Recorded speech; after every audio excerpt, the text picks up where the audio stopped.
Hello everyone, কি অবস্থা সবার? আমাদের আজকের এটা পডকাস্ট না, এটা ওজি টক্স হবে শুধু। এবং এটা আমাদের শুধু video content.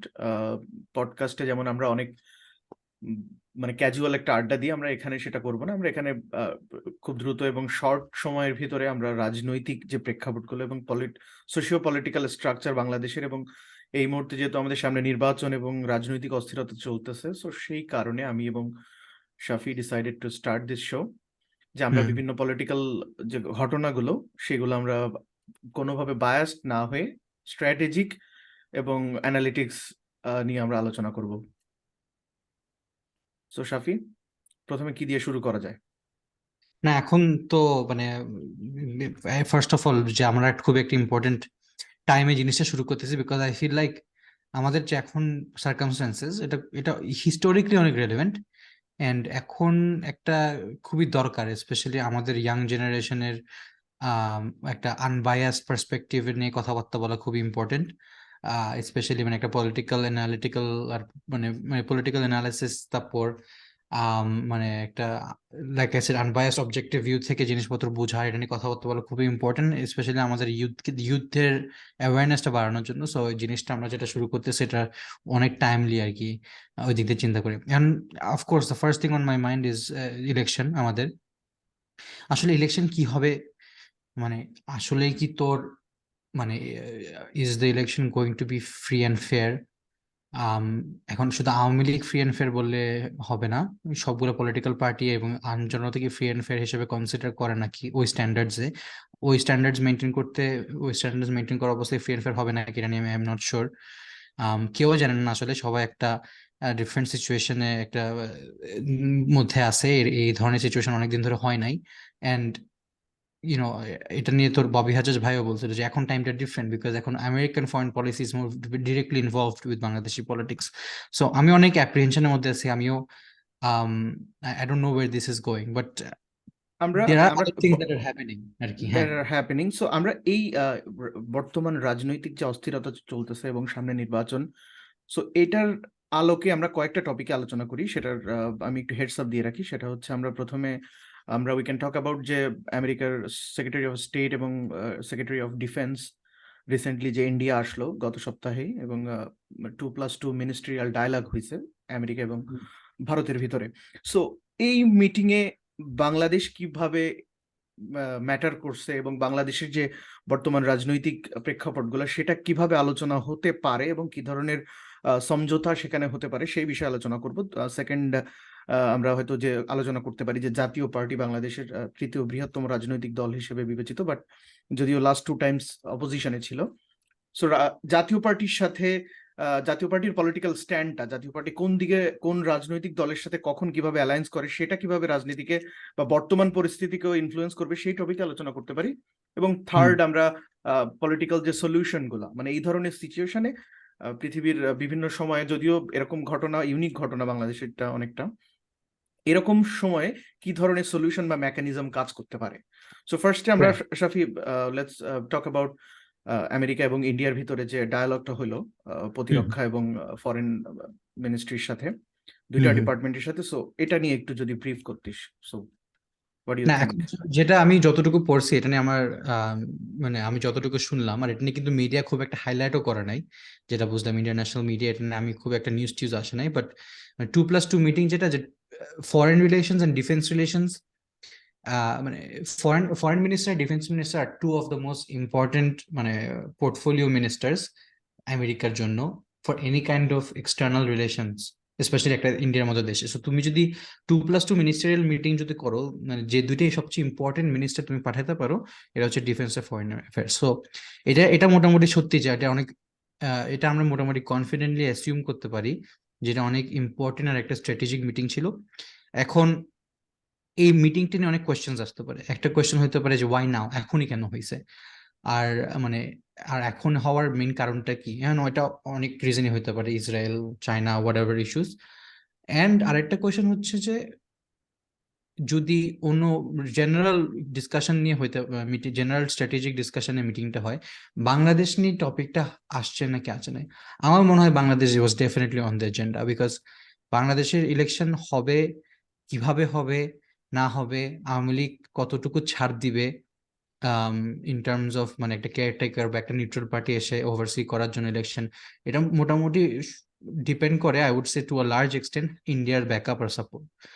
R as you all know, America কিন্তু খুবই ক্লিয়ারলি একটা স্ট্যান্স নিয়েছে যে এবার ওরা বাংলাদেশে ফ্রি অ্যান্ড ফেয়ার ইলেকশনস চায়, and any type of person or power এটার এগেনস্টে কাজ করলে তাকে স্যাংশন দেওয়া হবে।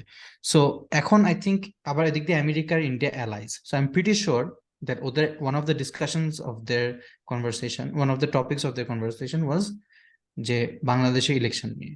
বাট তোর কি মনে হয় আমার যে আমেরিকার প্রপোজাল কি হইতে পারে ফার্স্ট অফ এইসব অল আমার কাছে topic? ইন্ডিয়ান ফরেন সেক্রেটারি যে আমি ওনার ব্রিফিং দেখলাম, উনি কিন্তু বলছে যে বাংলাদেশের টপিকটা আসছে অবশ্যই, এবং বাংলাদেশে কিভাবে নির্বাচন হবে এবং এটা জনগণ চুজ করবে, বা বাংলাদেশে একটা স্বচ্ছ এবং নিরপেক্ষ নির্বাচন হবে সে ব্যাপারেও বাংলাদেশ যে সিদ্ধান্তগুলো নিবে সেখানে ইন্ডিয়া অনেক ক্লোজলি মনিটর করবে, এবং মানে খুবই ডিপ্লোম্যাটিক অ্যান্সার, একজন foreign secretary of course diplomatically answer করবে, যে অ্যান্সারের অনেকগুলা মর্মার্থ থাকবে, ভাবার্থ থাকবে, মানে অনেকগুলো অর্থ থাকবে আর কি।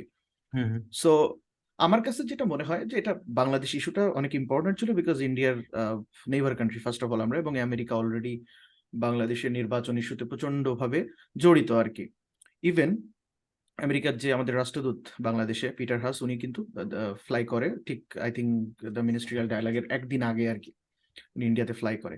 সো অফকোর্স ওখানে এই টপিকে আলোচনা করা হয়েছে। আমার কাছে যেটা মনে হয় যে আমেরিকার কাছ থেকে কি ধরনের প্রপোজাল আসতে পারে, আমরা যদি এটা পলিটিক্যালি অ্যানালাইসিস করি, আমেরিকার কাছে এই ধরনের প্রপোজাল আমেরিকার সাইড থেকে আসতে পারে যে যেহেতু বাংলাদেশের মানুষের সেন্টিমেন্ট অফকোর্স আমেরিকা কিন্তু ভালো বুঝতে পারে। আমেরিকার ওই ধরনের রিসোর্স আছে ইন্টেল কালেক্ট করার মতো, যে দেশে মানুষ বা দেশে কি ধরনের নির্বাচন দরকার এই দেশে। সো আমেরিকার ওই প্রপোজাল থেকে যদি ইন্ডিয়াকে হয়তো বলা হতে পারে যে তুমি as a big neighbour country বা এখানে রিজিয়নাল পাওয়ার হিসেবে একটা ফেয়ার এন্ড ফ্রি ইলেকশন করার জন্য অবশ্যই এটাকে বাংলাদেশকে পুশ করো, বা বাংলাদেশের কারেন্ট রিজিমকে তুমি পুশ করতে পারো, অথবা বাংলাদেশ কিন্তু বেশি চায়না সেন্ট্রিক হচ্ছে সেদিকেও কিন্তু তোমার খেয়াল রাখতে হবে, রাইট? হ্যাঁ, সো তো কিন্তু মোদি ইন্ডিয়ার গভর্নমেন্ট তো, আমার মনে হয় না এটা, মানে আই থিঙ্ক মোদি গভর্নমেন্ট তো চায় না necessarily free and fair election, because Modi government তো চায় শেখ হাসিনা বা আওয়ামী লীগ পাওয়ারে থাকুক। এটা নিয়ে তো তুই আর আমি মোটামুটি এগ্রিমেন্টে, রাইট? ইন্ডিয়া এখন কথা হচ্ছে, মানে একটা স্টেট কখনো এভাবে মানে বলতে পারে না যে আমরা একটা পলিটিক্যাল পার্টির সাথে আছি আর একটা এক্সটার্নাল স্টেট। এখন ইন্ডিয়ান যে কোনো গভর্নমেন্ট, সেটা কংগ্রেস হোক, বিজেপি হোক, বা তৃণমূল হোক, যে কোনো গভর্নমেন্ট যারাই ফর্ম করবে অফকোর্স ওরা চিন্তা করবে যে রিজিয়নাল স্টেবিলিটির কথা, অর্থাৎ এই রিজিয়নের স্টেবিলিটির জন্য ইন্ডিয়ার ইন্টারেস্টের জন্য যে বেটার হবে ইন্ডিয়া সবসময় তাকে সাপোর্ট দিবে। এটা যে গভর্নমেন্টই ইন্ডিয়াতে আসুক, জাস্ট লাইক অনেকটা আমেরিকান ফরেন পলিসির মতো, যে ন্যাশনাল ইন্টারেস্টের জন্য যেটা দরকার সেটাই করবে। এখন বাংলাদেশের চায়না সেন্ট্রিক, চায়নার সাথে যে বিজনেস রিলেশন গুলো বা ইনভেস্টমেন্ট রিলেশনশিপ গুলো আছে সেগুলো একটু বেশি ক্লোজ হওয়ার কারণে ইন্ডিয়ারও একটা এটা পলিটিক্যাল একটা লেভারেজ থাকতে পারে বাংলাদেশের সাথে, যে আমি যদি আমি আমেরিকার সাথে কথা বলতে হয়, আমেরিকাকে যদি সেটেল ডাউন করতে হয়, তাহলে আমার এই বিজনেস রিলেশনশিপ তোমার চায়নার সাথে কমাতে হবে, বা আমার সাথে আরো বিভিন্ন ইস্যুগুলোতে বা চুক্তিগুলোতে আমাকে আরো বেশি সুবিধা দিতে হবে, এই ধরনের কিন্তু থাকবেই স্বাভাবিক রিকোয়েস্ট। বাট কার তরফ থেকে?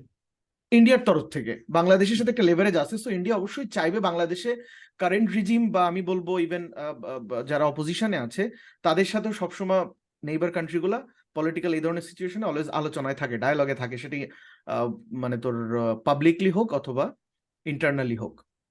এখন আমেরিকার কনসার্নের থেকে এখানে ইন্ডিয়ার কনসার্নটা ম্যাটার করবে অনেক ক্ষেত্রে। কেন?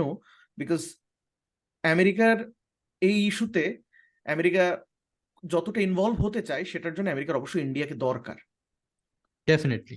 ইন্ডিয়া ছাড়া আমেরিকা এই ধরনের ইস্যুতে অত বেশি এঙ্গেজ করতে পারবে না। হ্যাঁ, আর ওরা ইন্ডিয়াকে, this is a new era of India America relationship. এখন আমেরিকা আর ইন্ডিয়াকে ছোট ভাই হিসেবে দেখে না। আমেরিকা ইন্ডিয়াকে একটা মানে সমান লেভেলের স্ট্র্যাটেজিক পার্টনার হিসেবে দেখে, স্পেশালি সিন্স ওদের দুইজনের একটা কমন এজেন্ডা আছে, চায়নাকে কন্টেইন করা। সো এখন এই রিজনে যেটাই করবে ইন্ডিয়ার সাথে কনসাল্ট করে করবে, ইন্ডিয়াকে ইউজুয়ালি বাইপাস করে করবে না আর কি, ইভেন তো আমেরিকার নিজের ইন্ডিপেন্ডেন্ট ফরেন পলিসি আছে।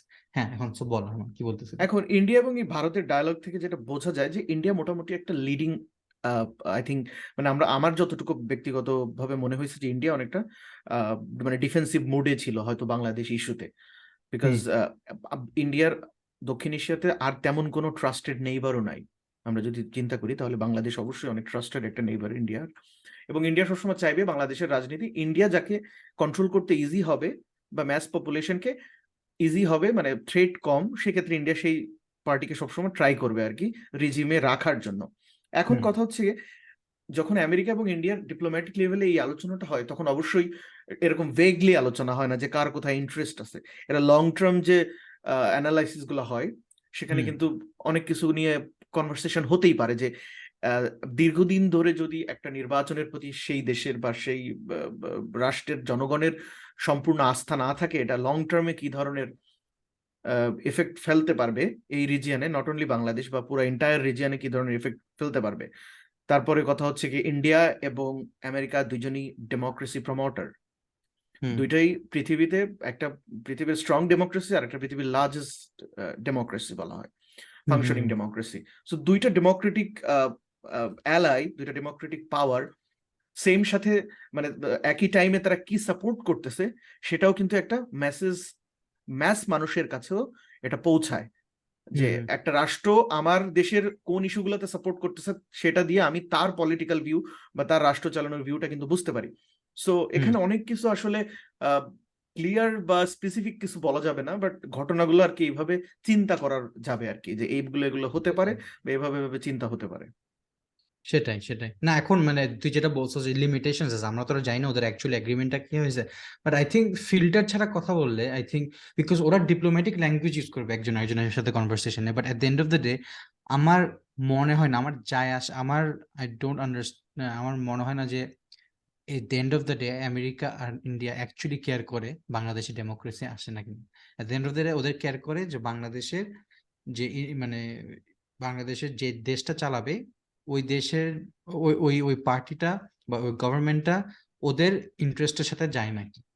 এখন ইন্ডিয়া মনে করে আওয়ামী লীগ সরকার যদি পাওয়ারে থাকে বাংলাদেশ ওদের মানে বাংলাদেশ যেভাবে চালানো হবে ওইটা ওদের ইন্টারেস্টের সাথে যায়। I don't think America necessary মনে করে, আমেরিকা মনে করে যে আওয়ামী লীগ সরকার হয়তো এতদিন পাওয়ারে ছিল, এখন একটু বেশি একটু প্রো চায়না হয়ে গেছে, that's why there is a need of government, so there is definitely মানে একটা কি বলবো একটা একটা বার্গেইন ক্ল্যাশ। হয়েছে, একটা বার্গেইন চলছে আর কি। হ্যাঁ, they some kind of a bargaining, এখন বার্গেনিংটা we don't know what happen, হয়তো ইন্ডিয়া কনসেশন দিতে পারে যে আচ্ছা ঠিক আছে, আমরা আমাদের একটা জয়েন্ট স্ট্র্যাটেজি আছে, এই জয়েন্ট স্ট্র্যাটেজির মধ্যে ইটস বেস্ট আমরা আওয়ামী লীগ সরকারের প্রতি যে সাপোর্টটা আছে ওই সাপোর্টটা সরাই ফেলি, এটা হইতে পারে, we don't know what happened, so that is a we very don't know good. What happened. আরেকটা পসিবিলিটি হতে পারে যে ইন্ডিয়া আমেরিকাকে কনভিন্স করছে আচ্ছা ঠিক আছে আমরা এই ইলেকশন সাইকেলে আমরা আওয়ামী লীগ সরকারকে ফুল ব্যাকআপ সাপোর্ট দিই, এটার বদলে we can get some other things out of the Awami League Sarkar, which is মানে চায়নার সাথে যে আমাদের রিলেশনশিপটা বিল্ড হয়েছে, চায়নার সাথে আমাদের ইনক্রিজিংলি ইকোনমিক রিলেশন, ওইসব ইকোনমিক রিলেশন হয়তো চায়না থেকে ওয়েপন্স কিনে কমাই দাও, চায়নাকে তোমরা কন্ট্রাক্ট দেওয়া কমাই দাও, চায়নার সাথে এক্সপোর্ট বা ইম্পোর্ট কম, অনেক কিছু হইতে পারে। But at the end of the day the reality is যে আমাদের দেশে একটা প্রপার ডেমোক্রেসি নাই, ফ্রি অ্যান্ড ফেয়ার ইলেকশনস নাই দেখেই এরকম ইন্ডিয়ার আমেরিকা আমাদের ফেট নিয়ে যেভাবে ইচ্ছা খেলাধুলা করতে পারতেছে, এবং তাই না? ওই মিটিং এ, মানে ইন্ডিয়া আমেরিকার যে মিটিংটা হলো, মানে অনেকটা ওখানে যেটা কনভারসেশন হবে, ওখানে যেটা বার্গেইন হবে, সেটার কিন্তু সম্পূর্ণ ইফেক্টটা বাংলাদেশের রাজনীতিতে এবং এক্স্যাক্টলি বাংলাদেশের ইভেন এক্স্যাক্টলি। ইলেকশনেও সম্পূর্ণভাবে পড়বে, যে কে কিভাবে চাচ্ছে। এই যে আমাদের সার্বভৌমত্ব নিয়ে যে আমরা তো কথা বলি, তাই না, এই সার্বভৌমত্বটাই সভারেনিটি। সভারেন্টি, এটা তো সবচেয়ে বেশি কনস্ট্রেন্ট এভাবে আসতেছে। You you are you are staying in power however you want, but what is the cost? The cost is তুমি ইন্ডিয়াকে আরো একটু বেশি কনসেশন দিতে হচ্ছে, আমেরিকাকে আর একটু বেশি কনসেশন দিতে, তুমি তোমার অ্যাকচুয়াল দেশের যে সেলফ ইন্টারেস্ট আছে ওইটা তুমি পার্সু করতে পারতেছো না, বিকজ তুমি আরো ওয়ারিড থাকতেছো পাওয়ারে থাকা নিয়ে। সো এটাই দ্যাট ইজ দ্য কস্ট আর কি। এখন পলিটিক্স কি হচ্ছে না হচ্ছে, we should always come down to the cost, যে আমাদের জাতির যে খরচটা হচ্ছে ওই খরচটা কি, what is the cost to it, মানে হোয়াট আর উই পেইং, মানে what are we paying in return for you know এটাই, পলিটিক্সে স্টেবিলিটি। লেগেসি রাখতে হলে, পলিটিক্সে হিস্ট্রিতে, মানে ইতিহাসে থাকতে গেলে, রাজনীতিতে অবশ্যই মানে সুদূর প্রসারী চিন্তা ভাবনা করে, লং টার্ম গোলের কথা চিন্তা করে কিন্তু সিদ্ধান্তগুলো নিতে হয়, যে এটা আমার এখন হয়তো খারাপ, বাট এটা হুম লং টার্মে আমার পার্টিকে এই সাপোর্টটা দিবে, বা লং টার্মে আমার দেশটা এই পাবে, রাইট? রাইট এখন রাইট। আমি যেটা বলতে চাচ্ছি, আমাদের ইকোনমির অবস্থা খুবই খারাপ, যেখানে আমাদের রিজার্ভের অবস্থা আই থিঙ্ক বিলো $20 বিলিয়ন, এবং প্রত্যেকটা মানুষ জন্মের পর থেকেই মাথাপিছু ঋণও কিন্তু প্রায় 63,000 টাকার মতো। সো আমরা প্রচুর ইন্টারন্যাশনাল যেহেতু এইড এবং লোনের উপরে আমরা সার্ভাইভ করি, এবং টুকিটাকি যে বিজনেসগুলো আমরা আছে যেটা গার্মেন্টস এবং রেমিটেন্স, এই দুইটা ছাড়া তো আমাদের তেমন কিছুই নাই। সো এটা মানুষ ঋণে জন্ম হচ্ছে। এই সময় পলিটিক্যাল ইনস্টেবিলিটি তৈরি হলে, দেশে যদি একটা অস্থিরতা তৈরি হয়, তাহলে কি হবে? আমাদের ইকোনমিটা আরো ভেঙে পড়বে। ভেঙে পড়লে কি হবে? মানুষজন প্রচন্ডভাবে সাফার করবে। সো অনেক সময় জনগণের কথা চিন্তা করে অনেক রাজনৈতিক পার্টি কিন্তু অনেক ধরনের সিদ্ধান্ত নিতে পারে। সেক্ষেত্রে এখন আমি পলিটিক্যাল পার্টির কথা বলতে, যে জাতীয় পার্টির কথা বলতে চাইছি, যে বাংলাদেশের তিনটা বৃহত্তম রাজনৈতিক দল হিসেবে যদি আমরা কথা বলি, তাহলে প্রথমে বাংলাদেশ আওয়ামী লীগ, বাংলাদেশ জাতীয়তাবাদী দল অর্থাৎ বিএনপি, এবং জাতীয় পার্টি যেটাকে আমরা বলি। সো এই তিনটা পার্টিকে ইন্টারন্যাশনালিও তিনটা বিগেস্ট পলিটিক্যাল পার্টি হিসেবে অ্যাকনলেজ করে। সো যার কারণে আওয়ামী লীগের নির্বাচন নিয়ে 14 সালে হোক বা 18 সালে হোক, যে নির্বাচনের যে বিতর্কই উঠেছে, মানে সবসময় জাতীয় পার্টি একটা রোল প্লে করেছে। দেখা যাচ্ছে জাতীয় পার্টি ইলেকশনে যাওয়া না যাওয়ার কথা বলে ইলেকশনে গেছে, বা অনেক সময় মানে বিভিন্ন ধরনের রোল প্লে করছে, যেটা জাতীয় পার্টি হয়তো না গেলে এক ধরনের সিচুয়েশন তৈরি হইতো, এক ধরনের লেজিটিমেসি দাঁড় করানো যেত, জাতীয় পার্টি যাওয়াতে আরেক ধরনের ক্যালকুলেশন তৈরি হয়েছে স্বচ্ছতার ক্ষেত্রে বা ফেয়ার পার্টিসিপেশনের ক্ষেত্রে। তো সেক্ষেত্রে হ্যাঁ, শাফি বল। বাট এবার আই থিঙ্ক, আমি জানি না, I feel over time Jatiya Party Awami League সরকারের সাথে কনসেশন দিতে দিতে, মানে বলো না, you make a deal with the devil, মানে type of situation, over time concession দিতে আই ফিল লাইক জাতীয় পার্টির যে পাওয়ার, মানে লেজিটিমেসিটা আছে, মানে মানুষের সাথে যে একটা কানেকশন আছে, ওটা দিন দিন কমছে। আই থিঙ্ক এরশাদ মারা যাওয়ার পরও জিনিসটা আরো বেশি, মানে ম্যানেজমেন্টটা, I don't know Jatiya Party management কেমন হয়েছে লাস্ট কয়েকটা বছর, but I feel like over time ওদের যে একটা ইনফ্লুয়েন্স এন্ড পাওয়ার, ওটা কমে। এখন ওরা থার্ড লার্জেস্ট পার্টি, এটা আমি অস্বীকার করবো না, বাট মানে ওদের আসলে কতটুকু সোয়ে আছে তোর মনে হয় আমাদের ইলেকশনে এই সার্কামস্ট্যান্সেস? এখনো পর্যন্ত আসলে হয়েছে কি, জাতীয় পার্টি এখনো পর্যন্ত আমি বলবো যে মানুষের সাথে এখনো, বা তৃণমূলে ওদের যে একটা রাজনৈতিক দলের যে স্ট্রাকচার, সেই স্ট্রাকচারটাকে মেনটেন করতে পারছে, বা নর্থ বেঙ্গলের দিকে জাতীয় পার্টির অনেক ইনফ্লুয়েন্স বা ভোট আছে আমি বলবো। তো সেই কারণে জাতীয় পার্টি ম্যাটার করে। বাট তোর পয়েন্টটাও কিন্তু ঠিক আছে, যে জাতীয় পার্টি দিন দিন শুধু লেভারেজ করতে করতে, মানে একটা কি বলবো, মানে অ্যাড অন সিস্টেমে, মানে আমাকে এই মিনিস্ট্রি দিতে হবে, বা আমাকে পার্লামেন্টে এই কয়টা সিট দিতে হবে, বা আমার এখানে এখানে বিজনেস লাগবে, এই ধরনের লেভারেজের সাথে অ্যাটাচড হতে হতে জাতীয় পার্টি আর জনসম্পৃক্ততার সাথে নাই। সো জাতীয় পার্টি এখন ইলেকশন আসলে কি করে? বিডিং করে। এটা একটা বিডিং সিস্টেম হয়ে গেছে, যে আমি আমাকে মানে একটা বার্গেইন চলে, যে আমি কি পাবো কি পাবো না, তোমার কাছ থেকে কি পাবো। দেয়ার ফুল অন সেল আউট আর কি। বিএনপি কিন্তু জিনিসটা খুব খুব মানে করে নাই ইনস্টিটিউশনালি, কিন্তু বিএনপিটা করে, বিএনপি সিনিয়র লিডার গুলো কিন্তু এগুলো করে না। এই জন্য কিন্তু বিএনপি এখন one of the most popular, এখন পর্যন্ত is arguably more popular than মানে Awami League, you could say. I don't know but Awami League, মানে তুই বলতে পারবো যে বিএনপি এখন আওয়ামী লীগকে একদম ওই লেভেলে ফাইট দিতে পারবে ন্যাশনাল লেভেলে, তাই না? ওভার টাইম হ্যাঁ, বিএনপি মানে পপুলারিটি মানুষের সাথে এক্স্যাক্টলি, আর যারা পাওয়ারে থাকে সব সময় তাদের জনপ্রিয়তা অলওয়েজ কমবে। এটা পলিটিক্স এর একটা সিস্টেম। বাট ব্যাক টু জাতীয় পার্টির কথা, যেটা বলতেছি, যে জাতীয় পার্টি সবসময় একটা বার্গেইনে থাকে যখন ইলেকশনটা আসে। এত বড় রাজনৈতিক দল হিসেবে তারা কিন্তু এখনো শিওর না। তাদের বিভিন্ন রাজনৈতিক নেতৃবৃন্দ বলতেছে তারা ইলেকশনে যাবে কি যাবে না তার কোনো ঠিক ঠিকানা নেই, এবং তারা এখনো সিদ্ধান্ত নেয় নাই। তাহলে একটা রাজনৈতিক দল, তারা তাদের 2 মাস পরে ইলেকশন, সেই ইলেকশন সম্পর্কে কি ধরনের মনোভাব সেটা পর্যন্ত তারা ক্লিয়ার করতে পারেনি এখনো পর্যন্ত। তার মানে কি, সেখানে অনেক হিসাব নিকাশ চলতেছে। সো জাতীয় পার্টির সাথেও আমি দেখলাম যে আমেরিকার রাষ্ট্রদূত দেখা করেছে, এবং ডোনাল্ড ডু অর্থাৎ secretary, I think assistant secretary of state এশিয়ার, ওনার যে লেটার আসছে আজকে, আজকে তফসিল ঘোষণা হচ্ছে যখন আমরা রেকর্ডিংটা করতেছি। সো সকালবেলায় আমি প্রেস কনফারেন্স দেখলাম, মানে প্রেস ব্রিফিং দেখলাম, যে উনি প্রত্যেকটা বড় বড় পলিটিক্যাল পার্টির কে একটা চিঠি পাঠাইছে থ্রু অ্যাম্বাসেডার আর কি। সেই চিঠিতে কি ছিল, বা হয়তো সেটা নিয়ে আমরা পরের স্টেপে আলোচনা করব, যে সংলাপ বা এই ধরনের পলিটিক্যাল সিচুয়েশনে কিভাবে টেনশনটাকে কমানো যায় এবং আরো বেশি পার্টিসিপেটরি করা যায় আর কি নির্বাচনটা। যেহেতু বাংলাদেশে অনেকদিন ধরে কিন্তু হরতাল চলতেছে, অবরোধ চলতেছে, এমনি দেশের ইকোনমির অবস্থাও খারাপ, এই ধরনের স্ট্রাইকেও ইকোনমি আরো বেশি ফল করতেছে। বাট সলিউশনটা কি হতে পারে এই মুহূর্তে? রাইট। এখন তুই মানে সলিউশনটা কোন সাইডের থেকে জিজ্ঞেস করতেছিস, মানে আমেরিকা সাইডের থেকে? না, আমি এখন সলিউশনটা জিজ্ঞেস করতেছি এভাবে, মানে as a people, as a citizen of Bangladesh, how do you see the solution? I mean, যে কিভাবে সলিউশনটা হলে সেটা, মানে পলিটিক্যাল সলিউশন বলতে আমি সবসময় চিন্তা করবো যে পলিটিক্যাল যে মানে থিওরিটিক্যাল যে জিনিসটা, যে যেটা হওয়া উচিত আলোচনার মাধ্যমে সমাধান করা উচিত এই ধরনের সিচুয়েশনে, বাট হুম। আসলে স্ট্রাকচারালি কেমন হওয়া উচিত জিনিসটা যদি সমাধানের পথে যেতে চায় সবাই? Structurally I think the best situation যদি আহ, উম, আমি বেস্ট সিচুয়েশন ইজ দ্যাট সবগুলো পলিটিক্যাল পার্টি একসাথে বসবে, বসে একটা এগ্রিমেন্টের মধ্যে আসবে যে ইলেকশন মানে কোন লেভেলে, এখন ফ্রি অ্যান্ড ফেয়ার ইলেকশন তো is a very subjective thing, তাই না?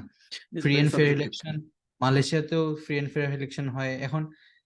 সরি, আমার এক্সাম্পলটা আসলে ঠিক না, but basically what I am saying is that free and fair election different, it's a subjective thing. মানে একটা হচ্ছে ভোট একদম ফ্রি ফেয়ার হবে, কোনো ধরনের ইয়া থাকবে না, মানে কি বলবো, ইন্টারফারেন্স থাকবে না। এখন দের ইজ, আমাদের দেশে যে ফ্রি অ্যান্ড ফেয়ার ইলেকশন আগে হয়েছে এটা কিন্তু কমপ্লিটলি বলা যাবে না। অনেক জায়গায় অনেক সেন্টারে কিন্তু দখল হয়েছে, অনেক সেন্টারে ভোট চুরি হয়েছে, ইভেন তো ন্যাশনাল লেভেলে তুই বলতে পারো যে ফ্রি অ্যান্ড ফেয়ার হয়েছে, বাট অনেক it wasn't completely free and fair. এখন ওই প্যারামিটার্সটা মানে it just has to come down to, মানে কি বলবো, has to come down to faith, যে ওদের সবগুলো পার্টির মধ্যে একটা এগ্রিমেন্টে আসবে যে this is the free and fair election we want.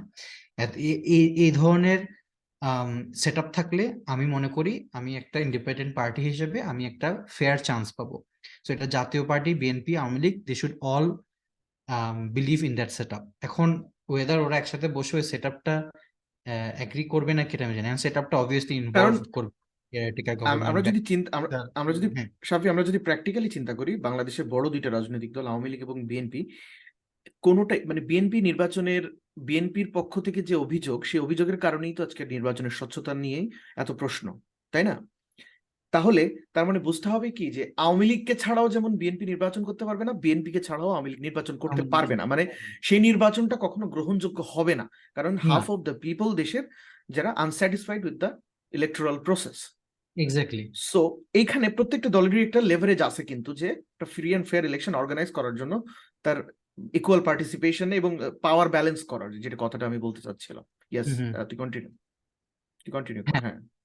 তো এই ফ্রি অ্যান্ড ফেয়ার ইলেকশনে এখন পাওয়ার পাওয়ার ব্যালেন্সের ব্যাপারটা এটাই, মানে আই থিঙ্ক আওয়ামী লীগ যদি আসলে লং টার্ম চিন্তা করে, দেশের ভালোর কথা চিন্তা করে, ওদের জিনিসটা অ্যাকনলেজ করতে হবে যে BNP is, despite its flaws or whatever, BNP is extremely popular party. দেশের অর্ধেক মানুষ বিএনপি কে সাপোর্ট করে, বা বিএনপি বিএনপি কে রিয়ালিটিটাকে মেনে নিতে হবে আর কি, বাস্তবতাটাকে রিয়েলিটিকে মেনে মেনে নিতে নিতে হবে। হবে। আর তুমি যদি আসলে একটা লেজিটিমেট গভর্নমেন্ট বিল্ড করতে চাও, স্পেশালি এখন টাইমে, তুমি 5 বছর আগে কিন্তু লেজিটিমেট গভর্নমেন্ট খুব একটা, I don't no, maybe it wasn't that important because তখন দেশের সিচুয়েশনও খুব একটা এত খারাপ ছিল না, ইকোনমিক্স থেকে, ইকোনমিক পার্সপেক্টিভ থেকে চিন্তা করলে। এখন we are in the middle of a crisis. এখন দেশের মানে জাতির যে বিশ্বাসটা within the system, hmm this hmm. Is more important than ever before. You can't, মানে তুমি এখন বিএনপি কে বয়কট, মানে বিএনপি বয়কট করবেন, you will go ahead with an election, and কোনো মতো করে আবার পাওয়ারটা এবার আসবে, এটা এইসব এইসব মানুষ আর খাবে না। মানুষ এটা এটা কোনো দিক দিয়ে আর, মানে it's not going to help the soul of the country, it's not going to help the, কি বলবো, মানে কোনো ওয়েতে তোমার এটা জিনিসটা মানে বেশি দিন মানুষ বড়। হয়ে মানে মানুষের যে একটা মানে যে একটা তুই যেটা বললি যে আমার যে একটা মানে স্বাধীনতাটা ফিল করা, যে আমি I can choose my leader, এই যে হুম, স্বাধীনতাটা, সোলের যে স্বাধীনতাটা, এইটার যে স্বাদটা, এটা কিন্তু একটা জেনারেশন ধরে ধরে পাচ্ছে না। সো ওই সেটাই। যে অনুভূতিটা, হ্যাঁ।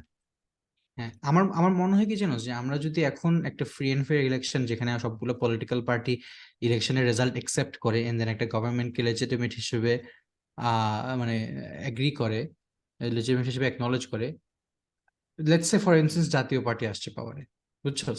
জাতীয় পার্টি পাওয়ারে আসার পর আমাদের নেক্সট 2 বছর অনেক ইনসেন লেভেলের ইকোনমিক ক্রাইসিস হয়েছে, হোয়াট এভার, বা আমাদের মানে খুব একটা সিচুয়েশন আগের থেকে বেটার হয়নি। I feel like somehow people will still accept their fate and still work it out, because they will know যে আচ্ছা ঠিক আছে, দেশে একটা ফ্রি এন্ড ফেয়ার ইলেকশন হয়েছে, সবাই মিলে ভোট করছে, ভোট করে জাতীয় পার্টি পাওয়ারে আসছে, মানে দ্যাট ইজ আমি দ্য। আমার আমি আমার নেতাকে চুজ করছি, সে ঝামেলা করছে, এখন এটা আমার কপালে ছিল, ব্যাপারটা এরকম যে আমি এক্স্যাক্টলি। আমি আবার তাকে চেঞ্জ করতে পারবো, এই যে মেন্টালিটিটা। এক্স্যাক্টলি, আমি ওকে আবার চেঞ্জ করতে পারবো, যে একটা মেন্টালিটি আছে, ঠিক আছে 1-2 বছর হয়ে গেছে, আর আর 2-3 বছর আছে, এরপর আমি একটা নতুন আমি একটা I can choose a new leader. এইসব মানে মানুষের যে একটা, মানে ভিতরে একটা বিশ্বাস থাকতে হবে যে I can still work for change. আচ্ছা ঠিক আছে, আমি একটা ঝামেলার মধ্যে পড়ছি, things are not good right now, but I can do something about my future, I can do something about my fate by changing my leader. But তুমি যদি if you constantly feeling stuck in the same মানে same cycle of leaders বা same cycle of government, যারা constantly তোমার মানে কি বলবো right to vote বা তোমার রাইট টু স্পিক তোমার থেকে নিয়ে নিচ্ছে, এটা তো তোমাকে it's right not to help. Employment, right to any fundamental rights even, মানে এক্স্যাক্টলি। সবকিছু জিনিসের জন্য আমার লিডার, আমার পলিটিক্যাল লিডার ইম্পর্টেন্ট। সো আমার লিডার যদি চেঞ্জ না হয়, অর আমি যদি মানে চেঞ্জ না করতে পারি, এই যে প্রতিবন্ধকতাটা তৈরি করা, এই প্রতিবন্ধকতাটা একটা জাতির রাজনীতিবিদ এবং মানে এলিট যারা রুল করতেছে তাদের সাথে কিন্তু যে আহ, যে সোসাইটিটা, যে জনসম্পৃক্ততা, সেটা কিন্তু নষ্ট করে দেয়। একটা কানেকশন সেটাই নষ্ট হয়ে যায়, তখনই কিন্তু দেশ কিন্তু সিভিল ওয়ার বলি আমরা, বা বিভিন্ন ধরনের বাজে অবস্থার দিকে মুভ করে। সো এই সেটাই। জিনিসগুলোতে কাজ করার জন্য আমার কাছে মনে হয় যে কম্প্রোমাইজের বিকল্প নাই। হুম কম্প্রোমাইজ করতে হবে, রাজনীতি ইজ এ প্লেস যেখানে মানুষ কম্প্রোমাইজ করে, একটা ফ্রি অ্যান্ড ফেয়ার ইলেকশন। এবং ছোট ছোট আমি বাংলাদেশের মানুষ বা আমাদের যারা দর্শক আছে, আমি তো সবার কাছে অনুরোধ করতে চাই, এটা আমাদেরও স্টার্ট করতে হবে, আমাদের মানে বিলিভ করা শুরু করতে হবে যে একটা পলিটিক্যাল পার্টিকে যদি পার্লামেন্ট গঠন মানে সরকার গঠন করতে দেওয়ার মতো ক্ষমতা কখনো দেওয়া হয়, সে দেশের হুম। উঠতে আসলে কিন্তু অনেক সময় লাগে। আমি এক্স্যাক্টলি। হয়তো অনেকে আমেরিকার এক্সাম্পল দিবে, বাট আমেরিকার কথা আমি বলতেছি না। আমেরিকা 200 বছরের ডেমোক্রেসি, 250 বছরের, কিন্তু ছোট ছোট পলিটিক্যাল পার্টি যদি আহ, অনেকগুলা মানে বা তাদের 3-4টা পলিটিক্যাল পার্টি মিলে যদি অ্যালায়েন্স করে গভর্নমেন্ট ফর্ম করে, সেখানে ব্যালেন্স অফ পাওয়ার থাকে, সেখানে হুম প্রত্যেকটা রাজনৈতিক দল তার জনগণের সাথে যে ম্যান্ডেটটা, সেটা হুম পূরণ করার জন্য কাজ করতে পারে। কারণ 2-3টা পলিটিক্যাল পার্টি ছাড়া গভর্নমেন্ট ফর্ম হবে না। বাট হুম একটা দুইটা পলিটিক্যাল, সেটা আমি আওয়ামী লীগ হোক বা বিএনপি হোক, আমরা দুইটা ফেজই দেখছি। সো যেটা বলবো যে একটা পলিটিক্যাল পার্টির হাতে যখন গভর্নমেন্ট ফর্ম করার ক্ষমতা থাকে, ওই পলিটিক্যাল পার্টি যেভাবে খুশি সেভাবে রাষ্ট্র চালাতে পারে, তখন আর সত্যিকার অর্থে যে প্রপার ডেমোক্রেটিক বা ইলেকট্রাল প্রসেসের কাজ করার কথা, জনগণের অধিকার নিশ্চিত, সেটা হয় না। সো আজকের অনুষ্ঠান আমরা এখানেই শেষ করব, এই অজিটক্সের এই শোটা। আর বাকি পডকাস্টে ক্যাজুয়াল ডিসকাশন হবে সেখানে, আর এখানে শুধু আমরা পলিটিক্যাল টপিকে ডিসকাস করব আনটিল বাংলাদেশের নির্বাচন বা বাংলাদেশের যে রাজনৈতিক পরিস্থিতি যতদিন চলবে। আমরা চেষ্টা করব আমাদের আলোচনার মাধ্যমে বিভিন্ন পার্সপেক্টিভ তুলে ধরে আপনাদেরকে একটা চিন্তা করার সুযোগ তৈরি করে দেওয়া, যে কি কি ঘটনা ঘটলে বা সেটার পসিবল কি কি কারণ থাকতে পারে। এবং এখানে ব্যক্তিগতভাবে রাজনৈতিক কোনো মতাদর্শ দিয়ে আমরা এখানে আমাদের আলোচনাকে বায়াস্ট করতে চাই নাই। আমরা সবসময় what we think from political science perspective বলি, বা আমাদের যে বাংলাদেশের যে সামাজিক প্রেক্ষাপট, ওই প্রেক্ষাপটের দিক থেকেও আমরা জিনিসগুলো আলোচনা করার চেষ্টা করব। Thank you everyone. Thank you Shafi.